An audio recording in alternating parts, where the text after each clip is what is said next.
Some people leave this world in grand, noble ways. Heroes who sacrifice themselves for others. Pioneers who push the limits of human achievement. And then some earn themselves a Darwin Award. Named after Charles Darwin, the father of evolution, these infamous honors are given posthumously to those who have, through their own breathtakingly poor decision-making, removed themselves from the gene pool in spectacular fashion. Think of it as natural selection in action, survival of the fittest, except in reverse. So today we're diving into 5 of the most jaw-dropping, mind-bending, reality-defying Darwin Award winners ever recorded. Their stories are tragic and heartbreaking, yes, but also a stark reminder that common sense, or lack of it, is often the deadliest predator. Franz Reichelt was not just a tailor, he was a man obsessed with invention, determined to change the course of aviation safety. In the early 20th century, as flight became more common, pilots had no reliable means of escape in an emergency. Reichelt believed he had the answer, a parachute suit that would allow aviators to glide safely to the ground. It was an admirable goal, a potential life-saving innovation, but there was one glaring problem. His design did not work. Over and over, his prototypes failed. He tossed mannequins from rooftops, only to watch them plummet lifelessly to the ground. Adjustments were made, fabrics changed, and seams reinforced. But no matter how many times he refined it, the results remained the same. Any rational person would have reconsidered, started from scratch, or at least sought some advice. Reichelt, however, convinced himself that the real issue was not the parachute, but the testing height. He believed that if the drop was high enough, his invention would have the space it needed to function. And so, with unwavering confidence, he set his sights on a much grander stage, the Eiffel Tower. On February 4th, 1912, Reichelt arrived at the tower, his parachute suit wrapped around him like an oversized, collapsed tent. He had secured permission from the authorities under the assumption that he would be testing with a dummy. Instead, he announced to the growing crowd of spectators that he would be making the jump himself. Gasps and murmurs of disbelief rippled through those gathered to watch. They had all seen the prior tests fail. No one, not a single person, believed this would work. But Reichelt, blinded by faith in his creation, ignored the warnings. He climbed to the designated jumping platform, 57 meters above the frozen ground below. With arms outstretched, he hesitated for just a moment, standing at the edge between triumph and disaster. Then he jumped. For the briefest second, the fabric of his parachute suit fluttered as if deciding whether or not to catch the air. But it never opened. There was no sudden glide, no graceful descent, only a sheer, uninterrupted fall. The ground rushed up to meet him, and in 2 horrifying seconds, it was over. His body struck the frozen earth with such force that one reporter later described it as leaving a crater. There was no need for a doctor to confirm what everyone already knew. Franz Reichelt had tested his invention to the fullest extent possible, and physics had given him a definitive answer. His death became one of history's most infamous examples of reckless overconfidence. He had skipped every crucial step of development. No backup system, no secondary tests, no logical reason to believe that this attempt would succeed when all previous ones had failed. He ignored advice, data, and most tragically, the fundamental laws of aerodynamics. Franz Reichelt did not respect the forces of nature, and ultimately, those forces did not respect him. Krzysztof Azninski was a man who took the concept of one-upmanship to its most extreme and irreversible conclusion. Some people compete for harmless bragging rights, lifting weights, drinking more than their friends, or showing off reckless stunts. Azninski, however, played a game of escalating stupidity that ended with him earning a Darwin Award in one of the most gruesome and spectacularly avoidable ways imaginable. The story takes place in Poland in 1995, during what was supposed to be an evening of drunken fun among friends. As the night wore on and the alcohol flowed, the group of men found themselves locked in an increasingly absurd display of masculinity. It started with typical dares. Who could handle the most vodka? Who could run outside into the freezing cold with the least clothing?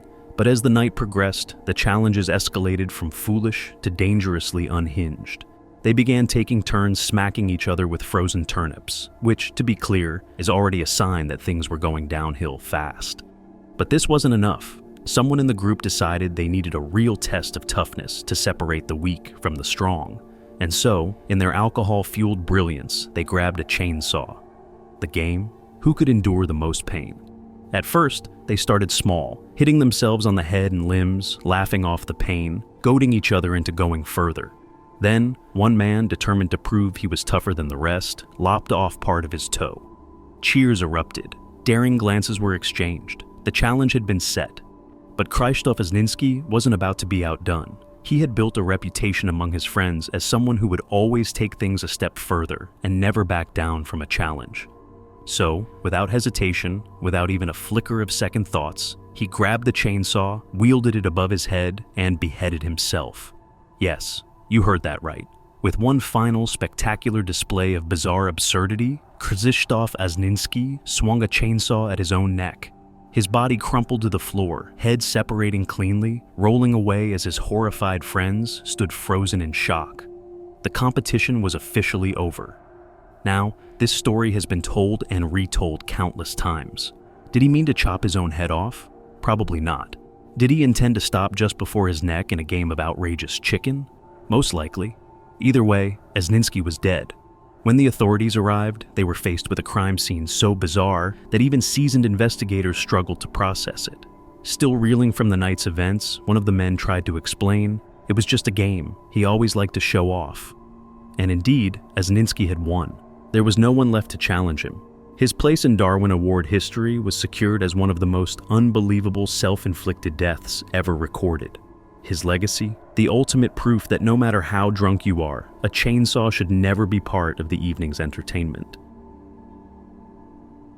In the age of social media, people will do almost anything to get the perfect selfie. From dangling off skyscrapers to posing on the edge of cliffs, the pursuit of the ultimate shot has led to an increasing number of tragic and entirely preventable deaths. Statistics now show that more people die taking selfies than from shark attacks, with a growing number of Darwin Award winners meeting their end not through grand misadventure, but through sheer recklessness in pursuit of social media validation. While most cases involve falls, electrocutions, or drowning, some push the boundary even further, into the wild. One such story comes from Kenya, where two men learned, in the most brutal way possible, that nature does not take kindly to being treated like a backdrop for an Instagram post. In the heart of Kenya's Kiptagich forest, two men, Leonard Tonui, 26, and Michael Shikuku, 35, stumbled upon a sight many would consider awe-inspiring: a resting elephant. Overcome with excitement, they decided to capture the moment, not just from a distance, but up close and personal. Armed with their mobile phones, they approached the massive creature, taking turns photographing each other as they touched its trunk and tusks. In their enthusiasm, they seemed to forget that this was not a docile pet, but a wild animal capable of immense power. As they continued their impromptu photo session, the unexpected, but let's face it, also entirely expected, happened.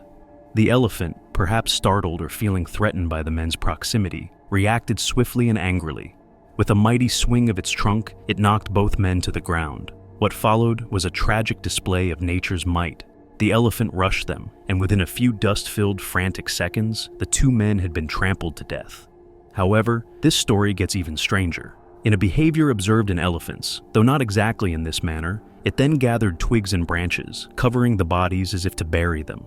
This act, whether driven by instinct or some form of animal behavior, marked the end of a fatal encounter that could have been avoided with a bit more caution and a large slice of common sense. The incident drew immediate attention from local authorities. Rangers from the Kenya Wildlife Service and the Kenya Forest Service arrived on the scene, but by then, it was far too late to save the two men. Recognizing the potential danger the elephant now posed to other humans, the rangers made the difficult decision to euthanize the animal. David Wambua, the divisional police officer for Kuresoi South, addressed the incident with a stern warning to the public. He emphasized the inherent dangers of interacting with wild animals, noting that such actions are tantamount to courting death. Wambua urged residents to report sightings of dangerous animals to the authorities promptly rather than attempting to engage with them. His message was clear: wild animals are unpredictable, and treating them as tame creatures can lead to fatal outcomes. Jan Davis had spent years defending base jumping, arguing that, despite its reputation, it could be done safely, responsibly, and with precision. She had the experience to back it up: hundreds of successful jumps, a deep knowledge of parachute systems, and a reputation as a skilled, level-headed jumper.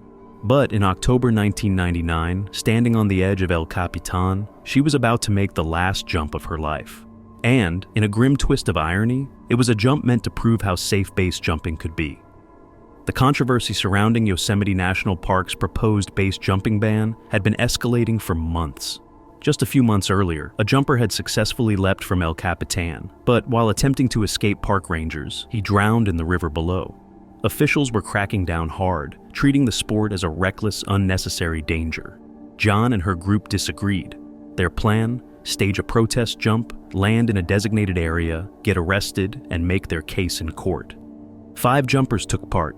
3 jumped first. Flawless landings. Spectators, journalists, and rangers all watched as parachutes deployed effortlessly, floating the jumpers gently down to their predetermined landing zone.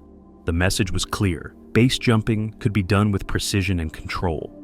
Jan was next. She stepped to the edge, took a deep breath, and leapt. At first, everything looked perfect. A clean exit, steady form, no tumbling. But as she continued to fall, it became clear something was horribly wrong. The crowd below, expecting to see her chute billow open at any moment, began to shout. But nothing happened. Jan plummeted 3,200 feet. No parachute, no backup, just 16 full seconds of free fall. A shocking, slow-motion realization for everyone watching that she was never going to stop. Her husband, Tom Sanders, stood frozen, watching the love of his life vanish before his eyes. A veteran aerial cinematographer, he had filmed countless jumps before. This time, he slumped onto his camera, overcome with grief. The most tragic part? Jan wasn't using her own gear. To avoid having her equipment confiscated after the planned arrest, she had borrowed another jumper's parachute. It was a mistake that cost her everything. Unlike her usual system, which she could activate instinctively, this rig had a different deployment mechanism. And in base jumping, there's no time to figure things out mid-fall. If the parachute isn't deployed immediately, there is no second chance. The aftermath was brutal. Park officials, already leaning toward banning base jumping, had just been handed the worst possible example to justify their case. Instead of proving the sport's safety, the protest became a public execution. Yosemite's base jumping ban was soon enforced with even greater restrictions. Tom Sanders later reflected on her death, still in disbelief that she had died on what he considered one of the easiest jumps out there. "I wasn't concerned for her safety," he admitted in an interview. "That sounds ridiculous now, but I've seen her jump so many times. I just didn't expect this." Her death remains one of the most tragic ironies in extreme sports history. An experienced jumper, protesting for the right to continue the sport she loved, dying in front of an audience that was supposed to be convinced of its safety. Jan Davis spent her final moments proving her point in the worst way possible.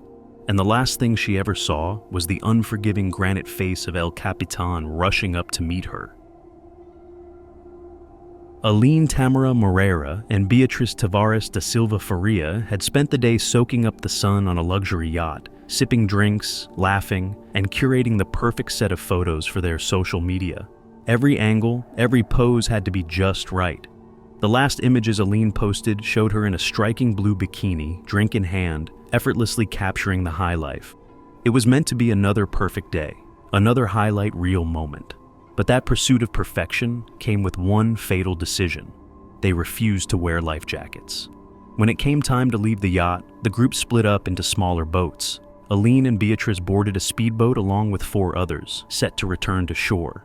The boat's captain offered them life jackets, but they turned them down. Some didn't want to wear them because they were still taking selfies. Others said they would ruin their tans. Aline, a mother of one who couldn't swim, made the same choice. In her mind, the risk must have seemed trivial. A boat ride back to shore wasn't extreme. She wasn't diving with sharks or dangling from a cliff. But she and Beatrice had already made the most critical mistake possible. They underestimated the ocean. As the speedboat cut through the water, it entered a notorious section of coastline known as Devil's Throat. The waves there were relentless, slamming against jagged rocks, dragging anything that entered its currents deep below the surface. It was the kind of place where even experienced swimmers struggled to survive. The boat's captain, already overloaded with 6 passengers on a vessel built for 5, should never have attempted to navigate through it. But the decision was made, and the group pressed forward. Then came the wave. A towering wall of water rose out of the darkness, slamming into the boat with violent force. It capsized instantly. Everyone on board was thrown into the ocean. At that moment, the luxury, the yacht, the carefully curated day, all of it vanished. Reality hit fast and mercilessly. The survivors would later describe the sheer panic as they were tossed around like rag dolls. The lucky ones, those who had grabbed anything that floated, managed to hold on. Gasoline containers, scattered life jackets, debris from the wreckage, anything that could keep them from being pulled under. But Aline and Beatrice had nothing. No life jacket, no flotation device, no chance.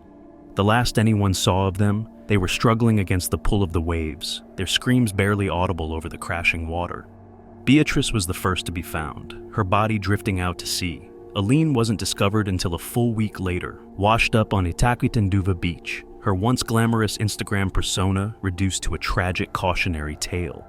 The ocean doesn't care about your status, your photos, or your aesthetic. It doesn't care about your followers or your ability to strike the perfect pose. It only cares about whether or not you respect it. And that night, Aline and Beatrice made a decision that cost them everything.